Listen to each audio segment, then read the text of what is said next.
sampai aku bisa bilang ini kayak the best birthday ever, karena aku nggak pernah bener-bener ulang tahun sampai segininya banget. Apa namanya, surprise dari Ata, dari Bunda, dari keluarga. Oh, aku udah semuanya tuh, karena biasanya kan kadang aku suka kayak ih ketahuan nih kalau mau surprise. Tapi semuanya tuh bener-bener nggak ada, aku nggak tahu kalaupun surprise pun nggak akan, aku mikirnya kayak nggak bakal kayak gini deh. Sampai Bunda kemarin bikinin apa namanya surprise ulang tahun, ada beberapa teman-teman artis.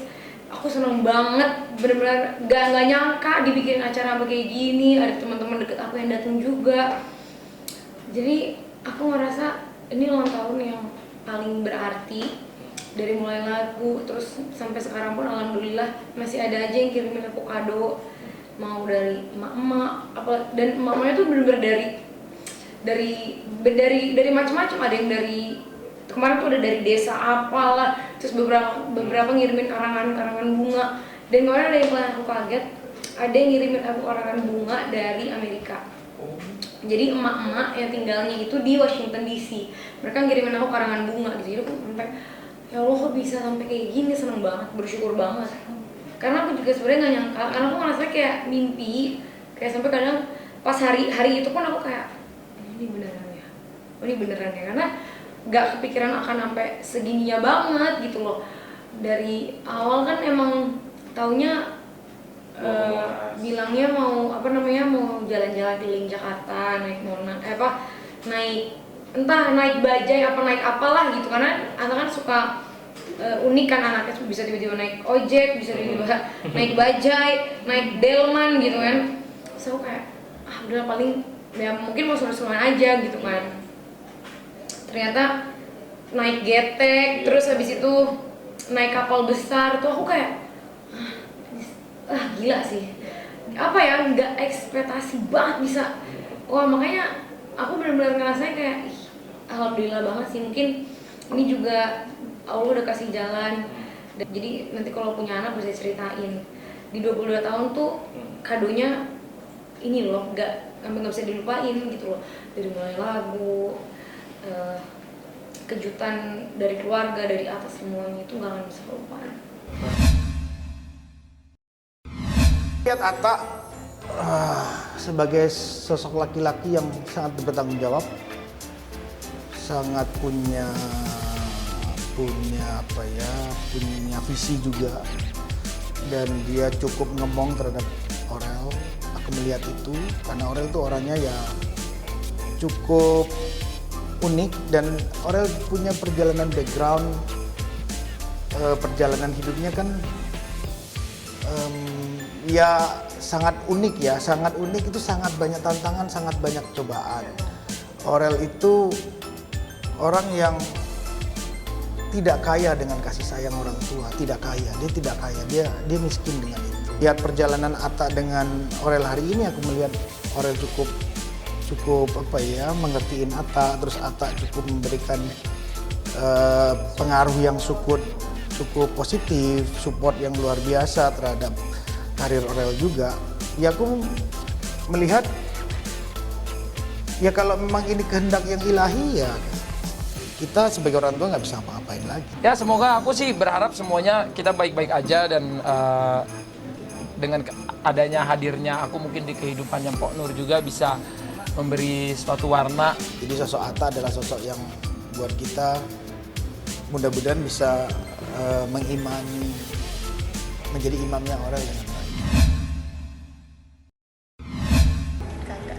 Kakak, kamu anak tertua dan kamu sudah mulai merancang hidupmu ke depan dengan baik. Di ulang tahun kamu yang ke-22 tahun, kembali mantapkan cita-cita kamu rancang hidup kamu dengan baik.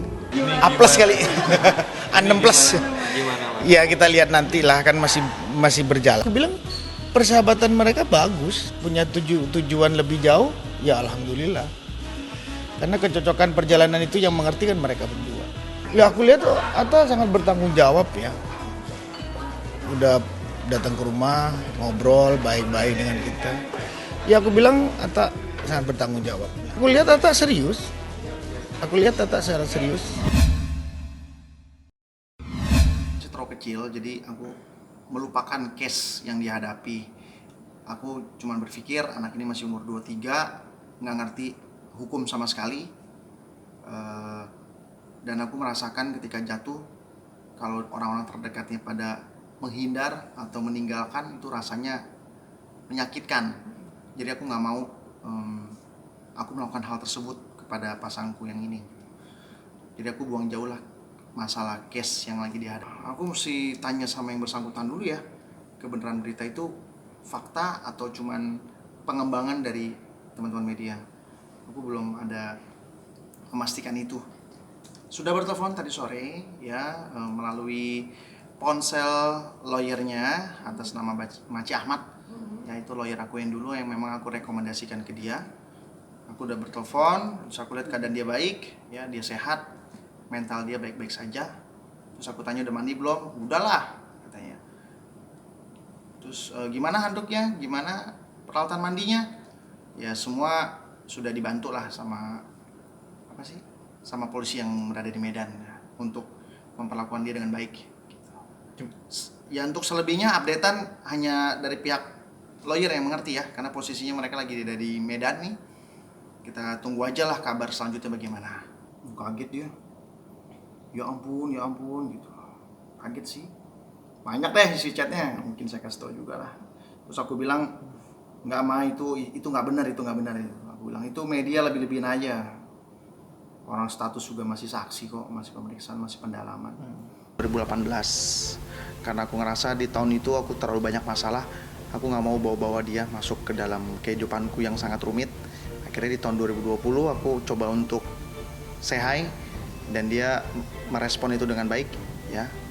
Baru di situ aku mulai tahu karakter dia di tahun 2020. Ya lucu ya, orangnya suka bercanda dan usil. Ya aku jalanin sama dia kayak bukan pasangan yang terkoordinir dengan baik gitu. Maksudnya kita jalanin kayak close friend aja gitu. Saling usil, saling ngecengin. Dan apa ya, ibunya juga udah menitipkan ke aku untuk jaga Hana jangan sampai bikin dia nangis. Dan itu yang membuat aku percaya diri untuk menjalani hubungan yang lebih langgeng lagi kan. Memang aku selama ini tidak pernah mau umbar sih hubungan aku sama dia. Kita sepakat, kita berdua satu suara ya.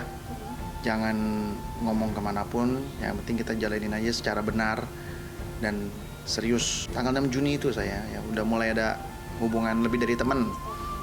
Gosip beredar tanggal 11 Juni. Nah, tanggal 11 Juni itu sebenarnya sudah ada hubungan lebih dari teman, cuman aku nutupin aja dari segi sosial media, dari segi liputan ya aku selalu bilang cuman teman kayak gitu. Kalau untuk karakter dia yang mengharuskan melakukan pelanggaran itu aku malah nggak tahu ya. Aku ngeliat dia anaknya simpel aja, weekend aja juga di rumah kok.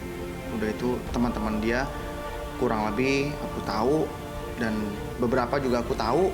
Jadinya kalau memang aku suruh dia jauhin ya dia juga nurut, dijauhkan. Apa lagi ya? Namanya kenal baru 1 bulan, aku juga nggak bisa menilai dia secara satu persatu dengan detail. Sama mamanya itu via handphone dia. Oke, katakanlah hari pertama Hana bilang, Mama mau ngomong, katanya. Wih, kenapa nih? Tumben, serius banget. Ya, ntar aja kamu dengar sendiri deh Mama mau ngomong apa. Nah, akhirnya di pertemuan yang berikutnya, mamanya telepon dan aku ada di situ ya. Lokasi kejadiannya berada di mobil, di loudspeaker juga didengar sama pihak Hana. Ya mamanya bilang titip Hana ya, jangan bikin dia sedih. Aku bilang siap Mami, menjalankan amanah itu. Ya selebihnya kalau misalnya aku lagi ke tempat kediamannya Hana, ibunya pun tahu. Karena Hana menelpon, ada Chris di sini, Ma. Hai Mam, kadang aku suka nyeplos gitu. Hai nak Chris, oke. Tolong jagain ya, jangan bikin dia sedih. Berarti kan itu kesalahan dari pihak aku. Kalau ini kan kesalahan dari pihak Hananya ya. Aku rasa mamanya juga tidak membenci saya akan persoalan ini. Kecuali aku yang menyebabkan suatu masalah, terus bikin anaknya sedih, ya itu berarti aku telah gagal menjalankan amanah dari ibunya. Mempertemukan belum ada, paling aku yang nemuin ibunya dulu. Makanya aku sampai sekarang tuh agak nyesel juga kenapa pas ditelepon sama ibunya aku nggak minta nomor teleponnya ya. Ya aku berpikir kan mengharapkan sesuatu yang lebih, kayak misalnya ada pertemuan terus aku minta, mami handphonenya berapa, kan bisa gitu lebih enak kan. Malah ada kejadian gini, aku jadi nggak punya kontak ibunya sama sekali nih. Tapi ibunya kan sudah mengutus paman ya kan, tuh mengutus pamannya untuk mengurus Hana, dan posisinya dia sudah di Medan. 18, karena aku ngerasa di tahun itu aku terlalu banyak masalah. Aku nggak mau bawa-bawa dia masuk ke dalam kehidupanku yang sangat rumit. Akhirnya di tahun 2020 aku coba untuk say hi, dan dia merespon itu dengan baik ya. Baru di situ aku mulai tahu karakter dia di tahun 2020. Ya lucu ya, orangnya suka bercanda dan usil. Ya aku jalanin sama dia kayak bukan pasangan yang terkoordinir dengan baik gitu. Maksudnya kita jalanin kayak close friend aja gitu, saling usil, saling ngecengin. Dan apa ya, ibunya juga udah menitipkan ke aku untuk jaga Hana jangan sampai bikin dia nangis. Dan itu yang membuat aku percaya diri untuk menjalani hubungan yang lebih langgeng lagi kan. Memang aku selama ini tidak pernah mau umbar sih hubungan aku sama dia. Kita sepakat, kita berdua satu suara ya, jangan ngomong kemanapun, yang penting kita jalanin aja secara benar dan serius. Tanggal 6 Juni itu saya ya udah mulai ada hubungan lebih dari teman. Gosip beredar tanggal 11 Juni. Nah, tanggal 11 Juni itu sebenarnya sudah ada hubungan lebih dari teman, cuman aku nutupin aja dari segi sosial media, dari segi liputan ya aku selalu bilang cuman teman kayak gitu. Kalau untuk karakter dia yang mengharuskan melakukan pelanggaran itu aku malah nggak tahu ya. Aku ngeliat dia anaknya simpel aja, weekend aja juga di rumah kok. Udah itu teman-teman dia kurang lebih aku tahu, dan beberapa juga aku tahu. Jadinya kalau memang aku suruh dia jauhin ya dia juga nurut, dijauhkan. Apa lagi ya? Namanya kenal baru 1 bulan, aku juga nggak bisa menilai dia secara satu persatu dengan detail. Sama mamanya itu via handphone dia. Oke, katakanlah hari pertama Hana bilang, mama mau ngomong katanya. Wih, kenapa nih?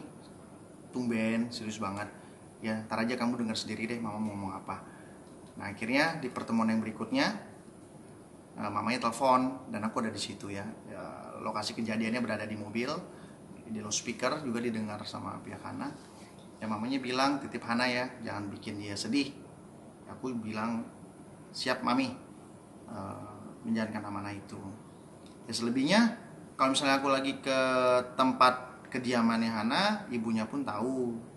Karena Hana menelpon, ada Chris di sini, ma. Hai mam, kadang aku suka nyeplos gitu. Hai nak Chris, oke. Tolong jagain ya, jangan bikin dia sedih. Berarti kan itu kesalahan dari pihak aku. Kalau ini kan kesalahan dari pihak Hananya ya. Aku rasa mamanya juga tidak membenci saya akan persoalan ini. Kecuali aku yang menyebabkan suatu masalah terus bikin anaknya sedih, ya itu berarti aku telah gagal menjalankan amanah dari ibu. Mempertemukan belum ada, paling aku yang nemuin ibunya dulu. Makanya aku sampai sekarang tuh agak nyesel juga. Kenapa pas ditelepon sama ibunya aku nggak minta nomor teleponnya ya. Ya aku berpikir kan mengharapkan sesuatu yang lebih, kayak misalnya ada pertemuan terus aku minta, mami handphonenya berapa, kan bisa gitu lebih enak kan. Malah ada kejadian gini, aku jadi nggak punya kontak ibunya sama sekali nih. Tapi ibunya kan sudah mengutus paman ya kan, tuh mengutus pamannya untuk mengurus Hana, dan posisinya dia sudah di Medan. Berusaha untuk mencoba mengkomunikasikan ke kedua belah pihak supaya ini jangan sampai terjadi. Kan toh ini kan baru misalnya ini kelihatan kalau di media ini kan belum masuk dalam gugatan pengadilan, kan belum ini, artinya kan masih masuk dalam pengadilan, kan kita masih bisa komunikasikan untuk mereka ini supaya bagaimana sebagai kita sebagai teman lah ya kan, kita memberikan apa nasihat intinya bagaimana supaya mereka ini keluarga ini utuh kan gitu kan, karena nanti kalau misalnya ini sampai keluarga mereka dipecah ini misalnya berantakan kan kasihan anak-anaknya kan. Tadi sih pas lihat di medsos ada beritanya sempat kaget juga. Apalagi kan ternyata diposting di Instagramnya Pablo sendiri. sempat agak shock juga karena aduh sayang banget ya, soalnya kan anak mereka masih kecil banget gitu. Sebenarnya kalau soal mengumbar-ngumbar, aku rasa kalau kita bicara manusia, orang kalau lagi berbahagia pengen share apapun kan, selagi itu bukan aib, itu nggak apa-apa. Cuman emang mungkin karena pernikahan aku sama Dinda banyak disorot dan akhirnya setiap apa yang kita lakukan langsung di-up ke sosial media. Padahal kita nggak ada niat mengumbar untuk membuat perpecahan, sebenarnya nggak ada seperti itu sih. Dan tujuan kita share pun balik lagi ke orang. Kalau misalnya hatinya baik, dia berarti menangkapnya sebagai oh pernikahan tuh enak ya, apalagi ta'aruf. Tapi kalau misalnya orangnya hatinya nggak baik, justru nangkapnya ini mah ria nih kayak gini-gini. Kan yang udah nikah banyak orang yang pacaran umbar-umbarnya lebih parah dari Ren. Jadi kadang tuh kita mau sebaik apa tetap ada aja yang ngomongin. Jadi ya udahlah gitu loh. Kalau menurut aku sih itu justru kita nanggepinnya lucu karena apa ya? Ya namanya juga baru menikah gitu kan. Kenapa makanya aku bawa bercanda juga. Aku mau bangun rumah tangga bukan rumah makan. Aku rasa ya pernikahan itu bukan tempat bertukar ekspektasi itu, tapi tempat menyesuaikan satu sama lain.